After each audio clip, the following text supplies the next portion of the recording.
A eleição presidencial americana acontece já na semana que vem. Desde 1845, a disputa ocorre na terça-feira, logo após a primeira segunda-feira de novembro. E cada estado conduz a eleição de forma independente. A gente vai entender um pouquinho melhor como funciona o processo eleitoral na reportagem do Grieco Holtz. A vice-presidente Kamala Harris e o ex-presidente Donald Trump estão no final de campanha para o confronto eleitoral de 5 de novembro. Para muitos especialistas, essa já é uma das disputas à Casa Branca mais acirradas da história americana moderna. Mas afinal, como funcionam as eleições nos Estados Unidos? Os Estados Unidos, diferente do Brasil, não votam diretamente um candidato presidencial. Na terra do tio Sam, os americanos votam em um dos 538 membros do colégio eleitoral. Estes delegados designam um vencedor da disputa à Casa Branca em nome dos seus eleitores. Cada estado recebe um certo número de delegados, com base na sua população. A Califórnia, por exemplo, é o estado mais populoso, por isso ela conta com 54 delegados. Já na outra ponta, o Wyoming, que é o menos populoso, possui apenas 3. Os candidatos precisam de pelo menos 270 dos 538 votos eleitorais para vencer. A maioria dos estados utiliza o sistema Winner Takes All. O vencedor leva tudo em português. Neste método, o candidato que ganha a maioria dos votos populares em um estado leva todos os delegados daquele estado. Hoje temos apenas 2 exceções, Nebraska e Maine, que dividiram seus votos eleitorais entre os candidatos. Sobre o sistema de Winner Takes All, um candidato pode ser escolhido pelo colégio eleitoral, mesmo que tenha recebido menos votos da população em nível nacional. Um exemplo desse caso é o das eleições de 2016, quando Donald Trump venceu Hillary Clinton, embora a democrata tenha recebido quase 3 milhões de votos a mais nacionalmente. Como a maioria dos estados geralmente pende para o lado democrata ou republicano, a eleição costuma ser decidida pelos swing states, os famosos e disputadíssimos estados pêndulo. Resumidamente, são estados que têm um histórico de alternância entre os dois partidos e fogem de uma previsibilidade partidária. Neste ano, há 7 estados considerados como swing states.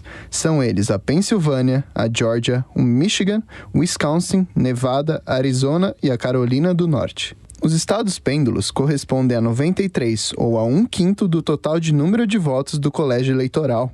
Quanto mais acirrada a eleição, mais importantes são os votos desses estados, pois apenas alguns votos de diferença podem decidir o resultado. Em 5 de novembro, as sessões eleitorais serão abertas, porém muitos eleitores já vão ter votado. Diferente do Brasil, a maioria dos estados norte-americanos permite a votação presencial antecipada ou a votação via correio, com o objetivo de melhorar a quantidade de eleitores participando do processo e também reduzir as multidões e aglomerações no grande dia da votação. Em 2020, mais de 100 milhões de americanos votaram antecipadamente, um recorde muito atribuído à pandemia da Covid-19. Desde sua derrota em 2020, Donald Trump lançou um ataque à credibilidade da votação pelo correio, alegando, sem evidências, que o processo foi fraudado, o que causou preocupações em especialistas, visto que nessas eleições atuais já temos ataques à caixa de correios eleitorais. Os primeiros resultados não oficiais podem ser anunciados assim que as urnas fecharem, na costa oeste do país, às 8 horas da noite, do horário local. Normalmente, a mídia americana declara o vencedor na noite da eleição, com base em projeções feitas por especialistas. Mas existem casos em que o resultado pode sair após alguns dias, como em 2020, que foi necessário 4 dias para anunciar o novo presidente. Já que os resultados oficiais dependem da quantidade de cédulas enviadas pelos correios, o que pode estender o tempo para a apuração dos votos. Então, apenas quando cada estado certificar sua contagem de votos, é que o país descobrirá com certeza quem será a 47ª pessoa a ocupar a Casa Branca. E sobre as eleições norte-americanas, convidamos o professor de Relações Internacionais, Vladimir Feijó, para que a gente consiga entender um pouco e já tentar mensurar, né, professor? Porque ao longo de toda essa corrida eleitoral, com os especialistas, enfim, professores com quem a gente conversava, a gente sempre perguntava, consegue apostar quem vai ganhar? Consegue saber? A gente sabe quem que está mais próximo, enfim, dessa vitória.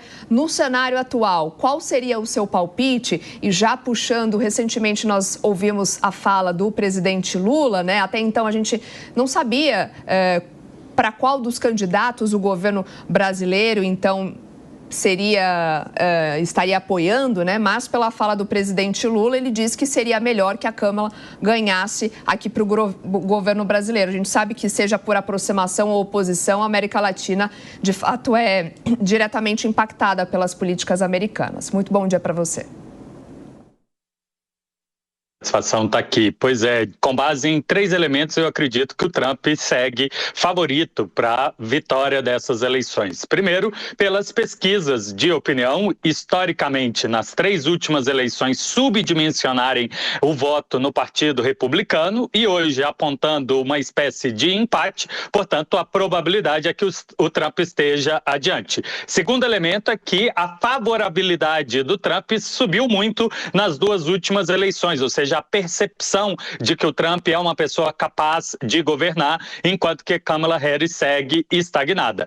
E o terceiro elemento, Soraya, é que na última semana em especial, começaram a ventilar a possibilidade de um empate no colégio eleitoral. Isso significaria que a eleição iria por um processo emergencial a acontecer em janeiro pelo Congresso eleito. E diante essa circunstância, caberia à Câmara dos Deputados eleita, com as projeções com ampla favorabilidade do Partido Republicano, que o Trump seja eleito. Mas nesse cenário, a vice-presidência seria eleito em paralelo pelo Senado. E hoje a maioria tenderia no Senado a ser dos democratas. Portanto, existe, mesmo que pequeno, um perigo estatístico de ter um presidente republicano e um vice-presidente democrata. Pelo menos é essa a minha análise de agora.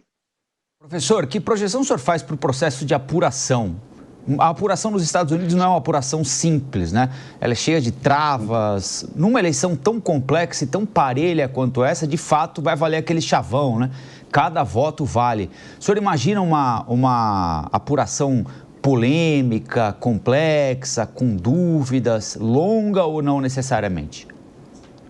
Colombo, polarização nos Estados Unidos está cada vez mais consolidada. São por volta de 170 milhões de eleitores e da última eleição para cá, 3,5 milhões mudaram de estado e a esmagadora maioria mudou para ficar em uma região em que ele estaria circunscrito por pessoas de mesmo apoio. Uma pesquisa divulgada no New York Times ontem divulgou que 54% dos democratas que mudaram para estar próximo aos eleitores que pensam como seus. E os republicanos, 66% fizeram nesse sentido. Isso significa que aqueles estados com maioria vão se consolidar. E os estados pêndulos, esses que estão na dúvida. Mas a tendência para as próximas eleições é diminuir isso.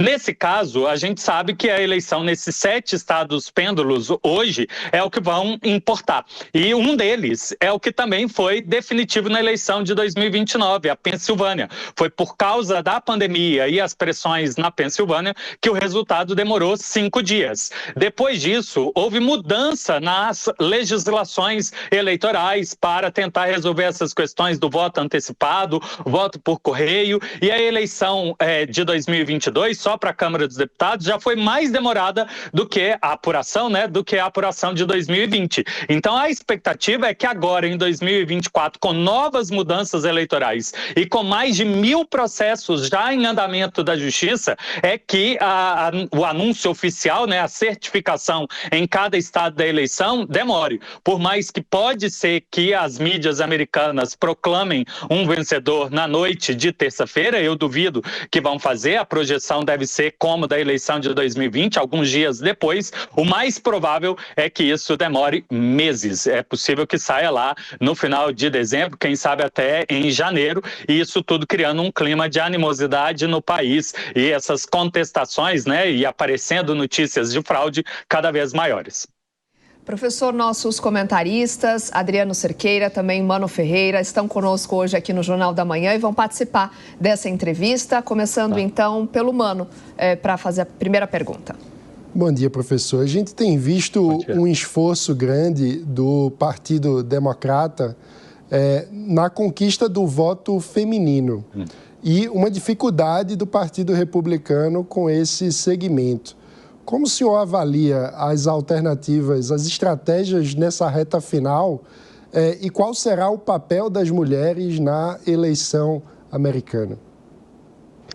O Partido Democrata fez essa aposta porque percebeu que nas eleições de meio termo, né, de 2022, o tema dos direitos reprodutivos da mulher foi significativo para o partido ampliar a sua participação na Câmara dos Deputados. E, de fato, entre os temas mais importantes pelos eleitores, essas questões do aborto e os direitos reprodutivos femininos estão entre ou dentro da lista do top 10. Acontece, mano, que essa semana o Partido Democrata soltou um vídeo elaborado para tentar atrair o voto feminino usando uma atriz famosa, a Julia Roberts, e pegou muito mal, usando a expressão: o voto na urna é secreto, independente das pressões que você eventualmente sofra, faça a sua eleição no seu melhor interesse. E isso pegou mal numa sociedade americana muito favorável aos valores de família, que passou a impressão que o Partido Democrata, que diz querer um governo de unidade nacional, estaria estimulando as brigas ou fracções internas, inclusive domésticas. A aposta existe nesse sentido, que em alguns estados acontecerá não só as eleições, mas também referendos sobre essas questões de direito reprodutivo, e o partido aposta numa participação feminina favorável ao tema que o partido representa. Porém, a imagem pode ter sido um tiro no pé, a forma como essa mensagem na última semana aconteceu, e isso pode afastar eleitoras e até eleitores dessa aposta geral de que a Câmara representaria o Partido de Unidade. Adriano? Bom dia, Vladimir. Prazer conversar com você. Sempre bom ser. Eu queria ver como você avalia um movimento importante que foi feito pelo Partido Republicano na eleição deste ano, que foi dar uma especial atenção na mobilização antecipada do seu eleitor naqueles estados que estão tendo eleições antecipadas, né? Houve, sobre vários relatos feitos, inclusive estatísticos, o aumento expressivo de eleitores republicanos registrados.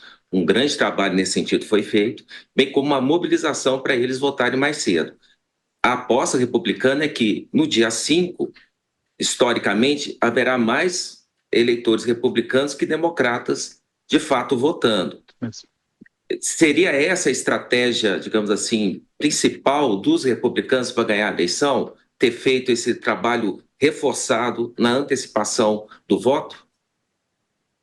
Cerqueira, eu acho que sim. Diferente da legislação brasileira, que é unificada, e a nossa Lei Geral de Eleições garante que nenhuma sessão eleitoral pode ter muitos eleitores, com o objetivo de evitar as filas imensas que desestimulem as pessoas a cumprir o que no Brasil é um direito-dever. Nos Estados Unidos não tem essa regra, e inclusive há espécie de manipulação do sistema eleitoral exatamente para reduzir o pool de eleitores ou aqueles que efetivamente realizam, né, a entrega de suas cédulas. O Partido Republicano eventualmente percebeu que essa estratégia foi desfavorável a si e fez uma campanha nos 2 últimos anos para filiar novos eleitores e estimular a participação, apesar das críticas de corrupção, dizendo que o partido tem que demonstrar força e estar presente. Portanto, diante um histórico, sim, de maior participação presencial no dia da eleição de representantes republicanos, mas ainda assim tendo perdido, segundo os cálculos estatísticos, na eleição no voto popular, o Partido Republicano lançou essa estratégia. Vamos votar antecipado também. Vamos demonstrar a nossa força para aqueles que não conseguem ou têm dificuldade de ficar naquelas filas ou de sair do trabalho numa terça-feira, exerça o seu direito de enviar o voto antecipado, criando, portanto, um pool, né, uma quantidade de votos esmagadores em favor dos candidatos, em favor dos temas e da presidência republicana, e com isso ficar incontroverso a eleição do que eles esperam ser o Trump para um segundo mandato. Agora, professor, também na última semana, a imigração foi um dos temas que acabou mobilizando a campanha dos 2 candidatos, né? Do lado republicano, Donald Trump diz que promete fechar fronteiras, acabar com a invasão de imigrantes, isso em situação irregular. Já pelo lado de Kamala Harris, ela diz que apoia mais a flexibilidade nas leis dos imigrantes. A gente sabe que os Estados Unidos têm uma população de imigrantes bastante alta, né? Em torno de 15% dos mais de 330 milhões de cidadãos que vivem ali no país. Esse tema tão importante pode favorecer os candidatos ali, a forma como lidam com esse tema?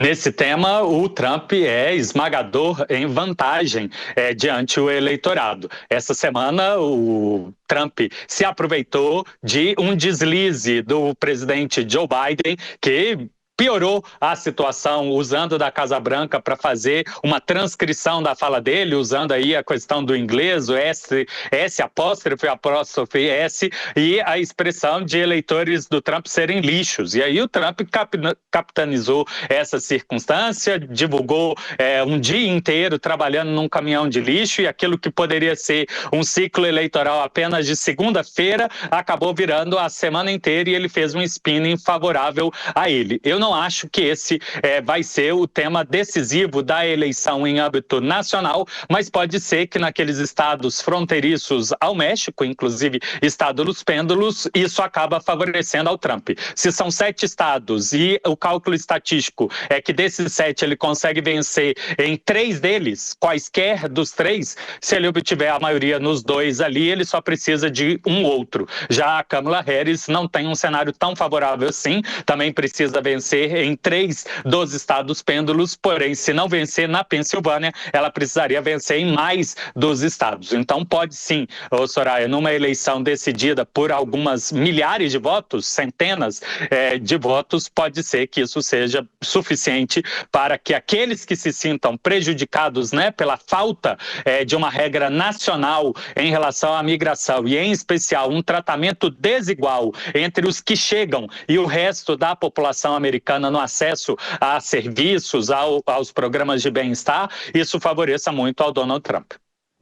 Professor, a economia dos Estados Unidos vai bem, aparentemente, os indicadores, né? A economia está crescendo a níveis importantes, o desemprego é baixo, a inflação começou a ceder, tanto assim que o Fed começou a reduzir juros.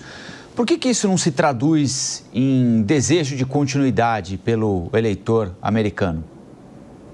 Ótima pergunta, Colombo. Inclusive, eu fui perguntado essa semana também que nas 20 últimas eleições, se a Bolsa de Valores sobe, isso representaria uma vontade de continuidade. E isso talvez representa apenas um setor americano que especificamente se beneficia muito das guerras internacionais, vê a Kamala Harris como aquela que continuaria a guerra, em especial a guerra da Ucrânia, e, portanto, alimentando todo esse crescimento da Bolsa de Valores em setores específicos industriais. Já o eleitorado americano específico, por mais que tenha emprego em nível maior do que antes, vê a sua massa salarial inferior a 2020, portanto não vê muito satisfeita esses indicadores de desemprego baixo. De outro lado, a inflação cedendo, ainda assim, de forma comparativa, o custo de vida está altíssimo e o eleitorado não se sente satisfeito, pelo contrário, sobrecarregado em ter que assumir um segundo e alguns setores do país um terceiro emprego parcial para bancar as contas básicas e não conseguir, inclusive, poupar para investir ou fazer projetos de melhoria da sua qualidade de vida. Portanto, nesse tema, realmente é muito surpreendente como que há um descompasso entre Bolsa de Valores e expectativas de setores financistas para uma reeleição do tema, Biden-Harris, no caso a Harris continuaria, e o povo americano cuja tendência maior de na economia apostar na mudança, e isso representaria o voto no Donald Trump. De duas uma, Ou é esse descompasso mesmo entre setores da sociedade, ou o outro é a questão de marketing. O Biden e a Harris não souberam aproveitar desse crescimento econômico e dessas melhorias estatísticas em seu favor. Professor de Relações Internacionais, Vladimir Feijó, conversando com a gente ao vivo aqui no Jornal da Manhã sobre essas expectativas para as eleições nos Estados Unidos já na próxima terça-feira. Professor, mais uma vez, obrigada pela sua participação aqui conosco. Uma ótima tarde.